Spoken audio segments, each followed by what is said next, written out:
Get ready, start. At the outset, let me thank all of you who have participated in the deliberations over the last 2 days and have made this conference lively, interesting, and certainly very productive.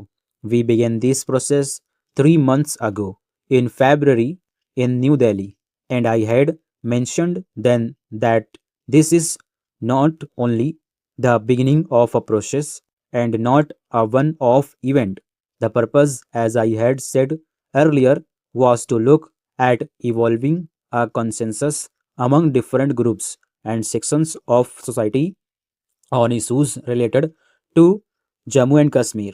I believe and I am sure that all of you will agree that we have had fruitful and engaging discussions over these 2 days.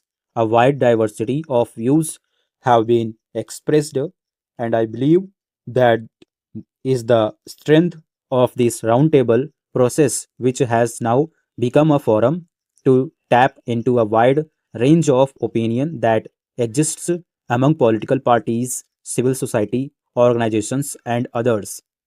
As I have heard all of you over the last 2 days, the recurring theme that has been emerging from speaker after speaker is that while the roundtable process has its advantages and utility, we need to have a mechanism which can give concrete shape to the ideas expressed here, a mechanism which can provide opportunities for meeting more frequently in smaller groups, a mechanism which can focus on the specific issues one at a time and find a common ground and forge a consensus in this diversity. We have all had the chance to express our views both in Delhi and in Srinagar, and I believe that the time is now ripe to agree on the concrete mechanism for taking this process forward so that we can address issues which concern the people of this beautiful state.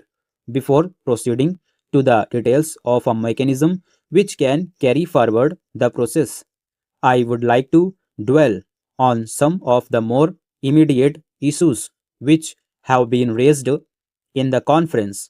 I do realize that the people of the state are put to a certain degree of inconvenience because of the prevailing security situation, but it must be understood that this scenario is the result of the ongoing actions of certain elements who disturb the peace in the state.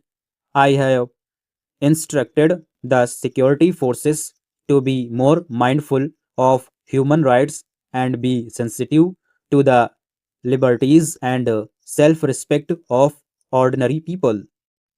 At the same time, it is our collective responsibility to create an atmosphere where the people of the state can be free from the fear of oppression and terrorist activities and can go about their normal lives like their fellow countrymen. If this requires strengthening the state police both in numbers and materially, the central government would be willing to support that. Another issue of immediate concern is the relief that we can immediately provide to those affected by terrorist activities and the state response to that. I have spoken in the past of the need to overcome animosities and moving forward in restoring normalcy in the state. In the context of today's roundtable and the voices we have heard, it is important that in our effort at nation building, we win back as our own the destitute families of those terrorists who have been killed in police action.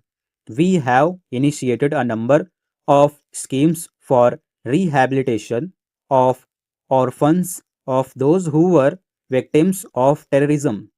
Such schemes must be extended to all orphans who will need help in building for themselves a life free from violence and perceived revenge as upright citizens of this great state and of India. A number of national level NGOs have been in this field since 1994, of which the Rajiv Gandhi Foundation with its project Interact was the first. Since then, a number of local organizations have joined in this endeavor through orphanages and schools. I assure you that this is an area where we can all work together in ensuring that we provide succor and relief to all destitute widows and orphans of anyone killed in violence in the state. This will be our surest and immediate contribution to the peace and prosperity that we all crave. I will ask the Home Ministry and the state government to work out a credible mechanism of support for these families. Another issue of concern that has been raised by many speakers is the problem of detention under various acts. I am aware of the fact that in the atmosphere that pervaded the state in the first phase of violence that engulfed Kashmir, many had faced arrest. A screening committee had been set up under governor's rule to review all cases, thus leading to the release of a number of young men found to be innocent who were able to return to a useful life. At my instance, the Home Ministry has examined all cases of detention and in two rounds released detainees against whom there are no serious cases under the law of the country as such. Stop.